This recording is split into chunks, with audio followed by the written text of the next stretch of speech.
Hi friends, నమస్తే. తెలంగాణ రాష్ట్రంలో కొత్త రేషన్ కార్డుదారులకి శుభవార్తని తెలంగాణ రాష్ట్ర ప్రభుత్వం అందించింది.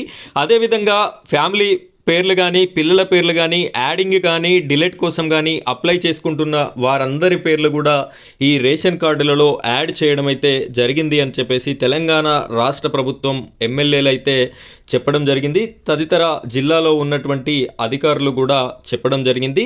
ఈ యొక్క కొత్త రేషన్ కార్డులని మీరు ఏ విధంగా చూసుకోవాలి, మీ యొక్క పిల్లల పేర్లు యాడ్ అయినాయా లేవా అనేది కూడా మీరు ఏ విధంగా మీ ఫోన్లో చెక్ చేసుకోవాలి అనే ఇన్ఫర్మేషన్ని నేను మీకు అందిస్తాను. దీనితో పాటుగా ఈ యొక్క రేషన్ కార్డ్ యాడింగ్లో కొన్ని సమస్యలు అయితే ఎదురైనాయి.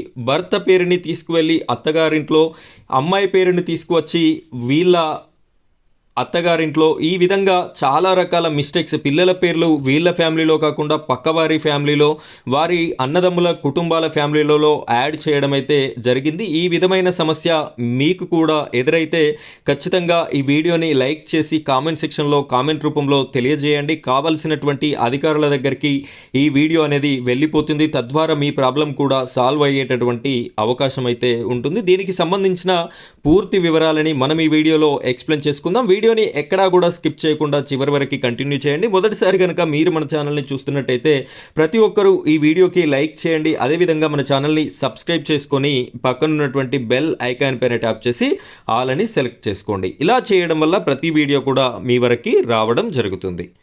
ఫ్రెండ్స్, ఇక్కడ ఒకసారి గమనించండి. రేషన్ లీలలు, ఇష్టారాజ్యంగా పేర్లు, తప్పుల తడకగా కార్డులు, అధికారుల నిర్లక్ష్యంతో తీవ్రమైన తప్పిదాలు, దరఖాస్తు ఓ చోట, పేర్లు నమోదు మరో చోట. మనం ఒక దగ్గర దరఖాస్తు చేసుకున్నట్టయితే మరో చోట ఈ పేర్లు నమోదు కార్యక్రమాన్ని పెట్టారట. పేర్లు తొలగించమంటే ఉన్న కార్డు తీసేశారు.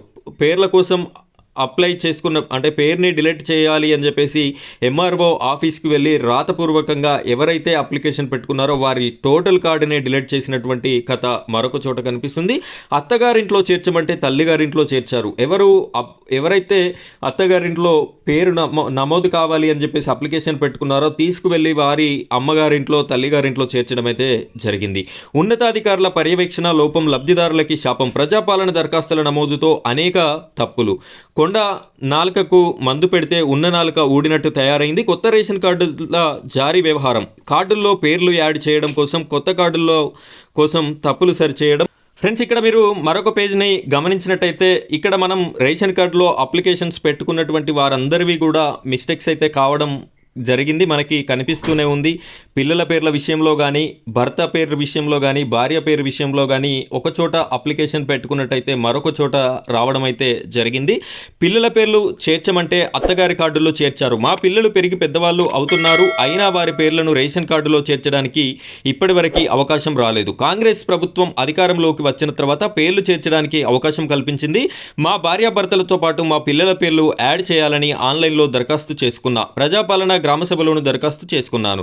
ప్రభుత్వం ఇటీవల విడుదల చేసిన జాబితా ఆన్లైన్లో చెక్ చేస్తే భార్య పేరు గల్లంతైంది. మా పిల్లల పేర్లు వేరే గ్రామంలోని మా అత్తగారికి చెందిన రేషన్ కార్డులో చేర్చారు. ఇదేమని అడిగితే సమాధానం చెప్పేవారు లేరు. ప్రభుత్వం స్పందించి వెంటనే సరి చేసి మాకు బియ్యం వచ్చేలా చేయాలి. బాధితుడు మురహరి ప్రశాంత్.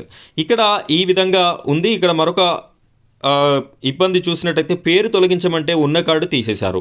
నాకు పెళ్లి అయ్యి 3 పిల్లలు ఉన్నారు. మా కుటుంబం నుంచి నేను వేరుపడ్డాను. నాకు కొత్త రేషన్ కార్డు కావాలంటే మా పాత కార్డు నుంచి నా పేరు తొలగించాలని అధికారులు చెప్తే నా పేరు తొలగించాలని దరఖాస్తు చేసుకున్నాను.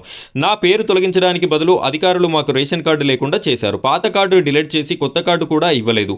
ఎన్నిసార్లు కార్యాలయాల చుట్టూ తిరిగి రేషన్ కార్డు పునరుద్ధరించలేదు. ఒక్క అధికారి పట్టించుకున్న పాపాన పోవడం లేదు. ఇప్పటికైనా ప్రభుత్వం స్పందించి మా పాత కార్డుని పునరుద్ధరించడంతో పాటు నాకు సపరేట్ రేషన్ కార్డు మంజూరు చేయాలి. స్టావన్ బాధితుడు. ఫ్రెండ్స్, ఈ విధంగా చాలా రకాల లోపాలైతే ఈ యొక్క కొత్త రేషన్ కార్డుల విషయాలలో తలెత్తినాయి. నేనైతే ఇప్పుడు మీరెవరైతే అప్లై చేసుకున్నారో అప్లై చేసుకున్న ప్రతి ఒక్కరు కూడా ఇప్పుడు ఏ విధంగా చెక్ చేసుకోవాలి అనే విషయాన్ని నేను మీకు చూపిస్తాను. మీరు ఒకసారి చెక్ చేసుకోండి. మీకు కూడా ఏమైనా మిస్టేక్స్ జరిగినట్టయితే ఖచ్చితంగా మన కామెంట్ సెక్షన్లో కామెంట్ చేయండి. అదేవిధంగా ఈ వీడియోకి లైక్ చేయండి. ఎందుకంటే అధికారుల వద్దకి ఈ వీడియోస్ అనేది వెళ్ళినట్లయితే మన ప్రాబ్లానికి ఒక సొల్యూషన్ అనేది కూడా దొరికేటటువంటి అవకాశం అయితే ఉంటుంది. ఇప్పుడైతే మీ ఫోన్లో ఉన్నటువంటి గూగుల్ని ఓపెన్ చేయండి. ఫ్రెండ్స్ ఇక్కడ సెర్చ్ బార్లో ఎఫ్ఎస్సి అని చెప్పేసి సెర్చ్ చేయండి. ఈ విధంగా చేసినట్టయితే మీకు ఇక్కడ ఫస్ట్ ఆప్షన్ వస్తుంది. దీనిపైన క్లిక్ చేయండి. క్లిక్ చేయగానే మీకు ఈ విధమైన పేజ్ అనేది రావడం జరుగుతుంది. ఇక్కడ మీరు ఏం చేయాలి అంటే ఇక్కడ చూడండి, ఎఫ్ఎస్సి రిఫరెన్స్ నెంబర్, ఈ నెంబర్ ఉంటే ఓకే, లేదు అంటే వదిలేసేయండి. ఇక్కడ రేషన్ కార్డు నెంబర్ అని చెప్పేసి ఉంది. దీనిపైన క్లిక్ చేయగానే మీకు ఇక్కడ ఒక బాక్స్ అనేది రావడం జరుగుతుంది. ఇక ఈ బాక్స్లో మీ యొక్క రేషన్ కార్డు, ఇదివరకు ఉన్నటువంటి రేషన్ కార్డుని మీరు ఈ నెంబర్ని ఇక్కడ ఇచ్చేసి ఇక్కడ సెర్చ్ అనే ఆప్షన్ ఉంది, దీనిపైన క్లిక్ చేయండి. దీనిపైన క్లిక్ చేయగానే మీ యొక్క రేషన్ కార్డులో మీరు ఏదైతే అప్లై చేసుకున్నారో పిల్లల పేర్లు కానీ డిలీట్కి కానీ యాడింగ్కి కానీ అవి యాడ్ అయినాయా లేదా అనే విషయం అనేది మీకైతే తెలుస్తుంది. ఇది ఈ విధంగా మీ యొక్క పేర్లు సరిగ్గా ఉన్నాయా లేదా చెక్ చేసుకోవడానికి అవకాశం అయితే ఉంది. ఈ విధంగా చెక్ చేసుకోండి. ఇంకా ఈ విధంగా నెంబర్ ఎవరికైనా రేషన్ కార్డు నెంబర్ అందుబాటులో లేనట్టయితే మీకు ఆధార్ కార్డు ద్వారా కూడా చెక్ చేసుకునేటటువంటి అవకాశం అయితే ఉంది. ఆ ఆధార్ కార్డు ద్వారా చెక్ చేసుకునేటటువంటి విధానం కావాలి అనుకునేవారు కామెంట్ సెక్షన్లో ఎస్ అని చెప్పేసి కామెంట్ చేయండి. ఎక్కువ కామెంట్స్ వచ్చినట్టయితే నేను మీకు ఆ వీడియో కూడా చేసి పెట్టడం జరుగుతుంది. ఫ్రెండ్స్, ఇది ఇవాల్టి వీడియో. ఇలాంటి మరిన్ని వీడియోస్ కోసం మన ఛానల్ని సపోర్ట్ చేయండి. Thank you friends, thank you very much.